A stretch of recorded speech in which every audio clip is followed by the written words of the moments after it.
Hey, we're back again with another Life Nuggets with Mama Val and Dr. Nat installment. I say hey to the people. Hello, hello, hello. And our conversation today really is just a freestyle about what's been going on in the world, particularly the racism, the anti Blackness. I know you and I have had several conversations over the course of the last couple of weeks just about how we're doing. So let's just go ahead and jump right on into it. Mama Val, how you doing? Well, Nat, you know what? Um, I've had my moments. It's been very emotional. I've been very emotional. There are times where I felt myself mourning, feeling like I was in mourning, like I was in so much pain. And then there were times where I felt joy and I felt hope. So there, I've from an emotional standpoint, I would say my emotions have been all over the spectrum. So Just all, truly an emotional roller coaster. absolutely, absolutely, yeah, And I think many of us are in that place, right? Like our emotions can change in a given day, they can change in a given hour, they can change in a given moment. I know for me, I feel like I have felt numb. I know when things really started happening, um, I couldn't put a name to the emotion right away, yeah, but maybe 2 days after George Floyd's brutal killing, woke up with significant neck pain, could not move my neck, had to cancel meetings because of the pain that I was in, which I think really speaks to how my emotional resources were tapped. And so those emotions were going to show up in how my body was responding. And it yeah, was like my body was taking on just the pain of everything that's going on. yeah, yeah.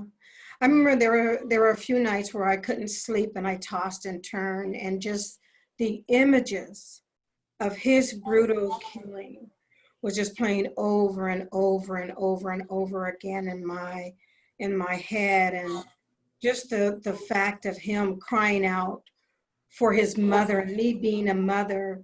I mean, it just, I don't have sons. I do have nephews. I do have other male figures in my life, my dad, my uncles, my brothers. But as a mother, it just pained my heart and my spirit. And so I know there were also times when I was numb. There were also times where I didn't feel like talking. I had no words. It's almost as if my spirit was calling out. Um, and I didn't know that, but yeah. Hmm.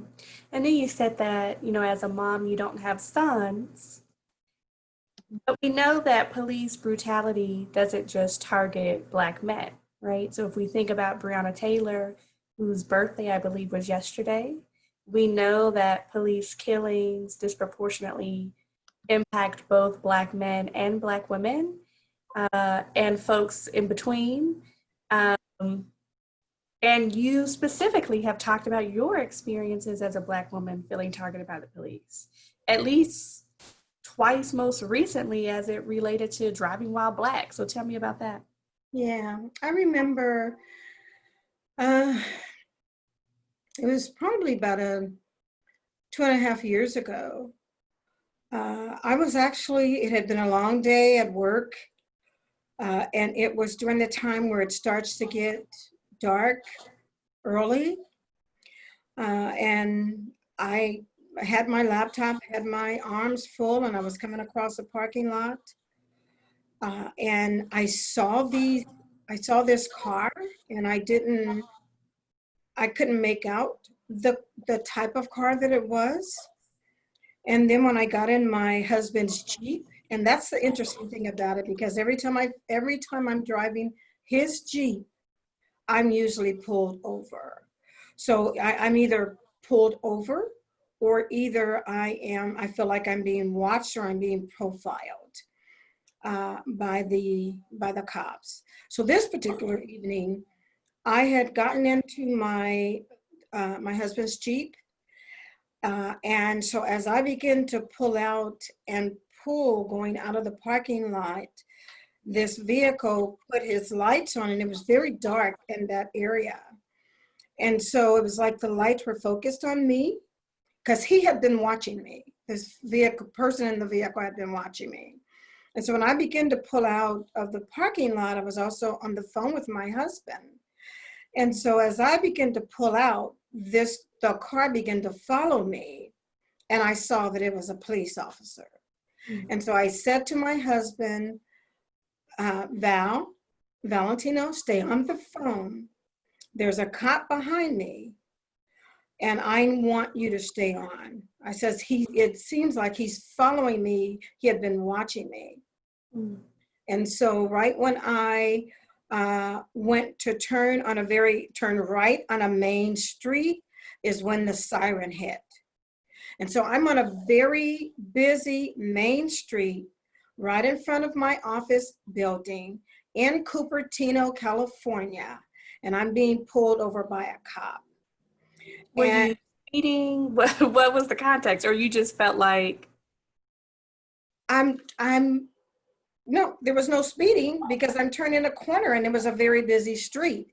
So and as I go through the light to make a right turn, I mean, there's too much traffic, so you cannot speed. yeah. And And like so you said, you had the sense that he had been following you. Like you absolutely, absolutely. Oh, it was clearly obvious that he had been following me. And so I told my husband, I says, Val, he is pulling me over. Stay on the phone. I was so scared. And I did not want my husband to get off the phone because I was being pulled over. So the irony about it is I was stopped right in front of my work building. So any of my coworkers who knew me, if they had come out, they would have seen that it was me being pulled over. So And what did the police officer say? so the interesting thing, Natalie, that he said, and it really, I really had to take a breath and breathe and not get upset, to really kind of diffuse what I was feeling and the rage that was kind of going on within me. Was he said, "What's up with the lights?" Now I'm thinking, okay. I said, "Good evening, officer. What do you mean, what's up with the lights?" But it was so derogatory. It was so offensive. What's up with the lights? And condescending. Yeah. Oh, very condescending. And so he asked me to pull down, pull the window all the way down. And every step I made, I said to him, "Officer, I am rolling down the window." I said, "Officer, I am going for my registration. This is my husband's vehicle." I said, "Val, stay on the phone."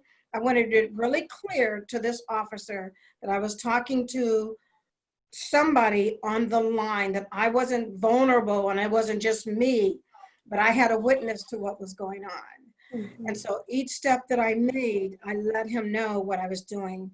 Before I knew it, Natalie, there's 2 or 3 other cop cars, and I have these officers around me outside, and I'm thinking, what is going on? Yeah. Did they ever explain why they stopped you? He made up some excuse that my windows were too dark. And the thing about it is, I sat on that busy street with all those officers around me, and I said to my husband, I says, "Oh, he's running those plates. He's trying to see, is there anything that he can get me on, you know?" And so he actually made me wait. And so, something within me is saying, oh, you're not going to find nothing. Keep looking. We could sit here for 30 minutes, 40 minutes. You're not going to find anything. So he eventually had to come back, but I was shaken to my core. And this happened again a couple months ago. Yeah, it happened In the again. car. It happened again a little bit before COVID. And I'm taking my parents to a doctor's appointment. And so we go to turn a light again. My dad's in the back, my mom's in the front. And the cop gets in behind me again. And so I said to my parents, I says, okay, here we go again. And before I could make the turn through the lights hit, the sirens hit, and I'm being pulled over. And the interesting thing about it, I had already warned my parents. I says, okay, this is nothing new. This happens a lot. But they were livid. They were shaken. And I had to tell my parents, here are my parents in their 80s.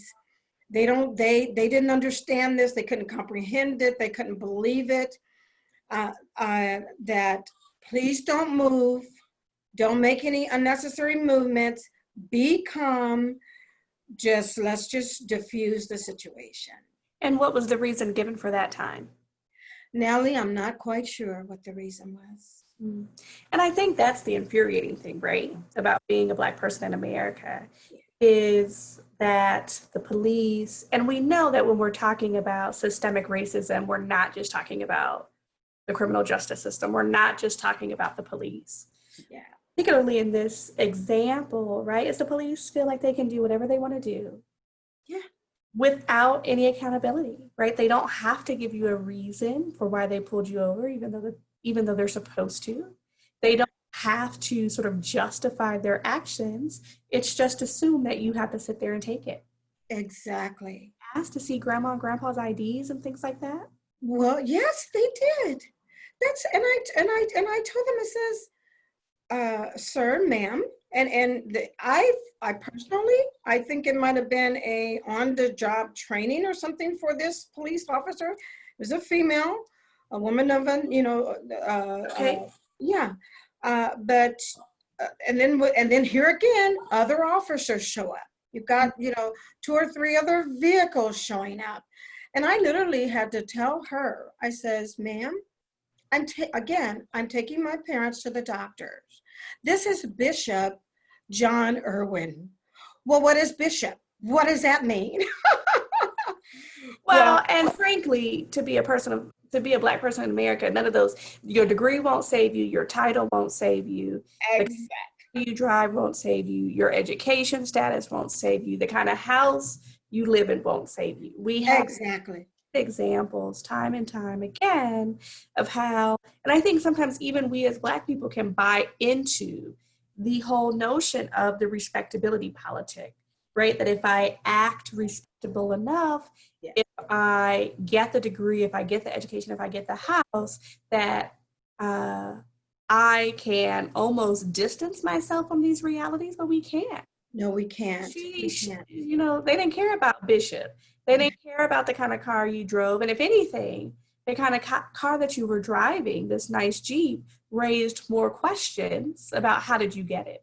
Exactly. And quite frankly, what are 2 elderly people going to be doing? Really? I mean, I was so infuriated, even thinking about it now. So when you talk about, Natalie, how I've been doing these last few weeks, and especially this last week, all of these emotions have been coming up, and it's just years of having to be treated condescendingly and treated like you don't have a voice. Yeah. Like we just have to do what police officers say, and to number one, it's like you're a criminal until we deem that you aren't. Yeah. So I was, the fact that I had my parents with me, that infuriated me even more. Yeah. And the fact that they could not believe it. They've never been pulled over. Mm. They've never been pulled Yeah. over. Although you say they can't believe it, we know, especially for your father, he grew up in the Jim Crow South. This is Yeah, not new to him. yeah. No, it's not. Yeah, I think this may be an unusual experience for him in California. yes. What's interesting, I know you and I both have had conversations with him recently about how everything that's going on with George Floyd and everything that's going on around police brutality have has brought back flashbacks Yeah, of the lynchings of his community members in Georgia, yeah.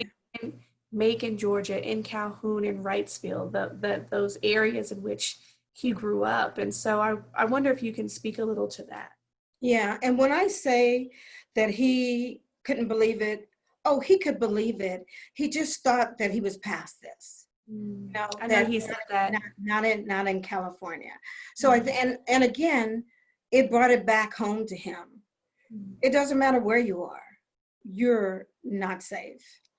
And so with him this week, and particularly my dad, your grandfather, and with my mom, your grandmother, but primarily with dad, uh, he he has been so emotional.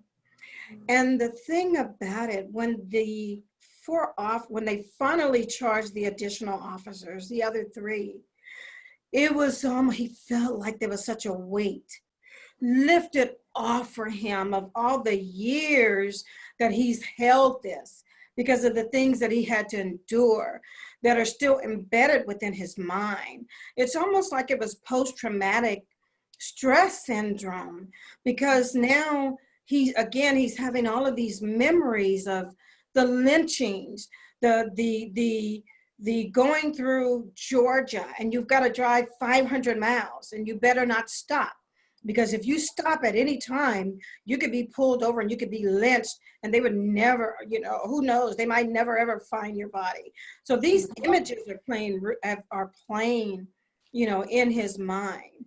But I tell you, there's something else that's happening. I can see, and he's talking about hope. And so the fact of the peaceful protesting that's taking place, I mean, it's resonating within his heart and his mind and spirit. Mhm. I know when I talked to him the other day, um, he mentioned, right, like those flashbacks and almost feeling like he was a little boy again. Yes, yes, That George Floyd's killers were still on the loose. He felt like people were coming to get him. yeah, And I think, like you said, that the post traumatic stress or the PTSD, we actually know that there's significant research that talks about race based trauma. That if we think about racial trauma, it is very much akin to PTSD, right? That people can have these re experiencing symptoms. It's like when you watch it on the news or when you have something happen to you, it almost puts you back in this place of this trauma. It yeah, disrupts your sleep. It makes you hyper vigilant and on edge yeah, and irritable. yeah, I think absolutely. that just really speaks to the toll that racism takes on our mental health, on our physical health. And it just feels like there's almost no escaping it because every day there's a new reminder. Yeah, Every day there's something else to remind us, right, that we don't matter and why we have to continue to affirm and reaffirm that we matter. absolutely, absolutely, absolutely. And that, you know what? So definitely, Grandpa has been going through those experiences and those emotions, and we all have here in the house. And then I also think about So I talked about the times that I've been pulled over, within the last 2.5 years, and then most recently. But then I think about even as it relates to some of the things that I have experienced as a Black woman in business, Mm. and having to deal with racism and racist remarks, and being made to feel less than, Mm. and being made to feel like um, you've got to work harder, you got to be smarter, you got to be always on, you've got to watch what you say, you got to watch what you do, and you've got to constantly be proving yourself, where others don't seem to be measured by those same metrics. Yeah. And you said proving yourself and proving yourself, but almost like disproving the negative stereotypes. Like when you walk Absolutely. in the door, it's assumed because you're a Black person that you don't have a certain work ethic or that you're lazy or that you're not as smart. And so you have to go into this mode, right, of having to disprove where it feels like for others, they're assumed to be good at their job when they stay, where they. Exactly. So if Exactly. it's, whereas the police expect you to be a criminal, you go into the workplace and you're expected to not be a valuable member of the team, Exactly. which Exactly. raises the question of where is your safe place, your safe haven, that place where you're not constantly having to prove your humanity, your worth, your person. Exactly. And one of the things that I think about in the last, well, uh, about 2 years ago, there was, so having worked in the industry, the high tech industry, as a Black female recruiter, it's there's been some things, that I've seen.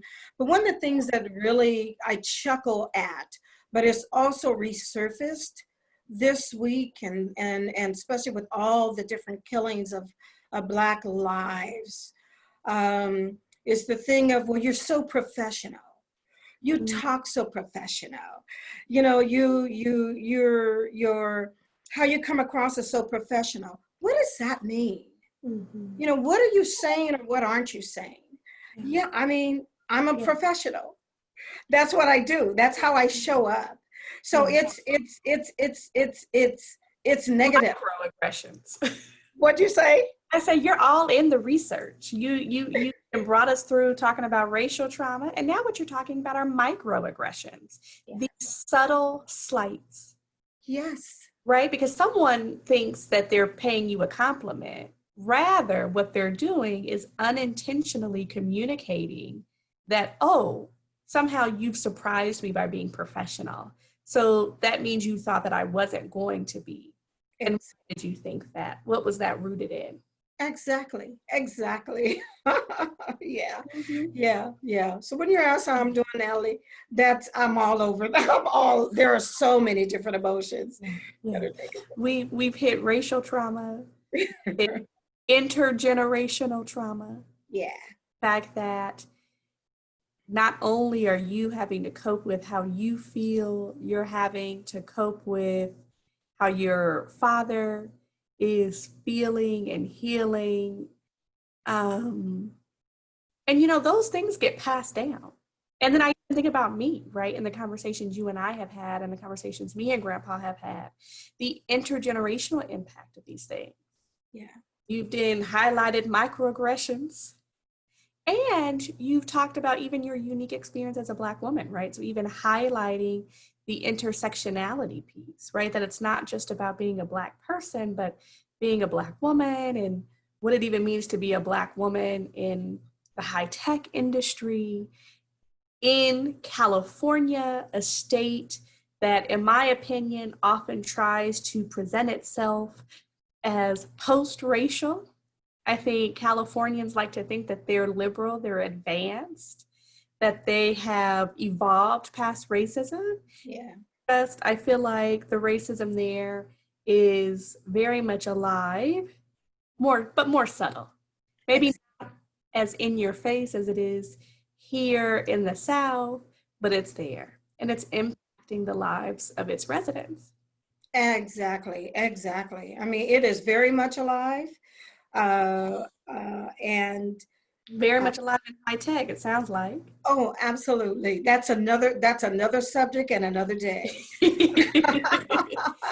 So as we kind of start to wind down, Mama Val, what you got to say for the people? I know you said you wanted to talk to the young people. You felt impressed upon to speak to younger folks. So tell us what you got to say. Yeah. So this brings me hope. I'm so jazzed about what I see, but I'm also sober. And what do I mean when I say that? I mean, I think about, I believe it was Wednesday night or Thursday, my husband and I were taking a walk. No, it was Friday. It was Friday of Friday night of this week. And we were out walking. And so as we were walking, we heard these horns, just constantly blowing. And so we began to think, okay, what's happening? And then as we got closer, we saw businesses that were boarded up. And so we thought, okay, then that's really interesting. Are they boarded up because they've gone out of business? And one of them was a bank. Are they boarded up because they feel protesters are going to come down in the area that we are? And so as we begin to get closer, there was actually protests that were taking place as we were walking, and you heard the horns blowing. You saw people out there of every age group, of every nationality. I saw very few people that looked like me. And my husband and I said, well, let's get closer. And so the closer we begin to get, and we begin to walk, I mean, there were just so many cars and so many people, and the horns blowing, and they would raise the signs. And as they begin to raise the signs, and there were a couple of them that put them to our face. And as we begin to walk, something happened within me. I began to get very emotional, and I began to cry because I felt that the ancestors, or all the pain and the misery and the feelings of feeling less than and unaffirmed and not heard and not listened to, they were saying, we hear you. And we see you. We see you.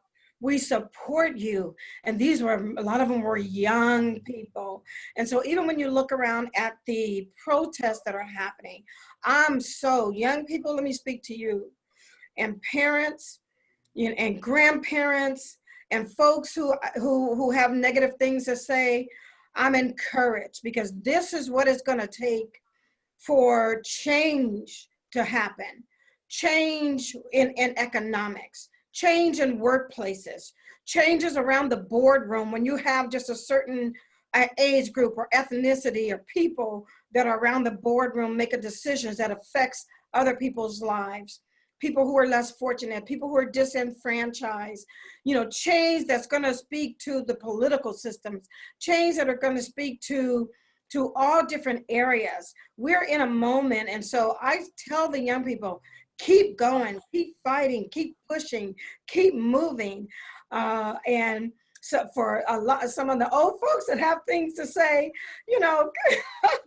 Get up off us. get up off them and let them, as long as they're doing things, they're protesting peacefully. Well, I don't necessarily share that caveat. If you got Well, to, here's the thing. Here's the thing that I say, Nat. What, protests and change is uncomfortable. yeah, So whatever it takes to make folks uncomfortable, to make them listen, to make them hear, then yeah, so be it. so be it. Yeah, because there's been too much injustices. Yeah. There's been too many people dying. The blood that has been shed, the blood and the cries that are crying out to be heard and for change and justice to take place. You know, this is the time now. This is the moment. This is the moment. Yeah. I almost feel like we could end there, but I also felt like you wanted to say something to the church folks. So I don't know. You want to stop, you want to keep going. You seem like you fired up. Yeah, you know what? The church cannot sit idly by. Yeah. We, you know, me as a leader within the church, uh, um, we cannot sit idly by. The church, you know, get out of your four walls. You know, there's so much separatism. There's so much, you know, well, that doesn't affect us. That affects them. No, this affects us all. And so when I think about Jesus, his mission was love. I mean, he came to turn the world upside down. And so those of us who are ministerial voices, we have a part to play in this too. You know, our parishioners are being affected by this. Our members, churches are being affected.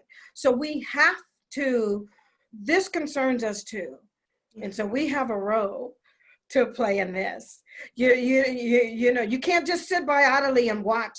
You got to be a participant. And so, and your silence breeds complicity. Yeah. So you know, you're sitting there in there expecting members to support. Oh, it works both ways. So I encourage ministry leaders, teachers, rabbis, clergy, you know, whatever your title is, because we know we got some titles. So whatever your title is, use that title for the good, to be a voice, to reach out to your politicians, reach out to the councilmen, reach out to supervisors, tell them that enough is enough with this foolishness as it relates to racism and people being disenfranchised and taken advantage of. Yeah. And so on that note, On that note, I think we are done, Miss Thing. Mama Val, I love sharing space with you. and you know, I love you, boo. I I love love you. you, boo. I love you. Even though this was a difficult topic, Yeah. conversation I wish we didn't have to have, Yeah. I'm glad that we can have it, right? That we have each other to work through it, because I think having those intergenerational dialogues are important, right? Yeah. And so I thank you for taking this time out. I thank us for taking this time out. Yeah. Yeah. Yeah. I know we're going to be back again soon, continuing this conversation around race, specifically, and racism, and specifically thinking about the role of socialization. How can parents really support their children in thinking about race, thinking about racism, Yeah. and all of those juicy things? Yeah. And now let me say this. You know, we're so used to being comfortable. It's time out for the comfortability. Um, change comes through uncomfortable conversations. Okay. And I encourage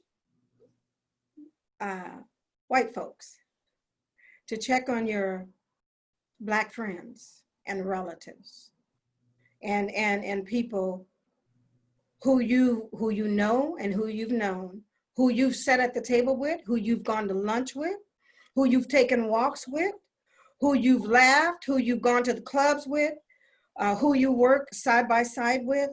Check on them, see if they're okay. And I've had people say, well, I don't know what to say. Be honest and say that.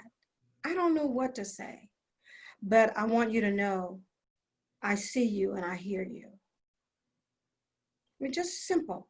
Just some people appreciate honesty. people appreciate transparency. Yeah. All right. All right. Love you. Mwah. Love you too, boo.